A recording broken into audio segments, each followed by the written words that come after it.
Il existe deux grandes sortes de bruyères, les Erica qu'on appelle bruyères d'hiver et les Calluna qu'on appelle bruyères d'été. Alors les Calluna vulgaris, ce sont ces bruyères qui sont devant moi. On l'appelle bruyère d'été parce qu'elle va fleurir du mois de juillet jusqu'au mois d'octobre. Donc vraiment une très longue période de floraison. Et ces bruyères ont en commun, pratiquement toutes, d'être très faciles à entretenir, très faciles à cultiver. Et elles vont vraiment apporter de la lumière et de la couleur dans cette saison où les jours deviennent un peu plus courts, le temps est un peu moins lumineux, il y a moins de fleurs au jardin. Donc elles sont vraiment très importantes.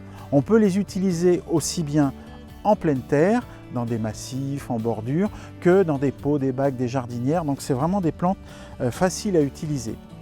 Donc la Calluna vulgaris est une plante qui n'a pas beaucoup d'exigences, il faut simplement qu'elle ait vraiment une terre acide.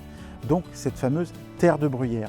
Donc si votre terre de jardin est une terre un peu calcaire, un peu lourde, etc., vraiment amendez-la bien en mélangeant de la terre de bruyère à la plantation, du sable ou des petits cailloux au fond du trou de plantation pour que ce soit bien drainé. En jardinière, n'hésitez pas à mettre au moins 50% de terre de bruyère dans le mélange parce qu'elle en a vraiment besoin. Et n'utilisez pas un terreau trop riche. C'est une plante qui n'aime pas les terres trop riches, sinon elle a tendance à faire des grandes tiges un peu disgracieuses et qui ne fleurissent pas. Pour l'exposition, vous pouvez la mettre aussi bien au soleil qu'à la mi-ombre. Attention, quand je dis au soleil, c'est surtout pas un soleil trop fort. Ne la mettez pas contre un mur blanc, en plein cagnard, plein sud. Elle va détester ça. C'est vraiment une plante qui a besoin d'un petit peu de fraîcheur. Alors justement, un petit peu de fraîcheur, ça veut dire que pour l'arrosage, quand il fait chaud l'été, arrosez-la fréquemment et essayez toujours de maintenir sa terre légèrement fraîche, légèrement humide. Il suffit de toucher, quand on voit que c'est sec en surface, on réarrose bien.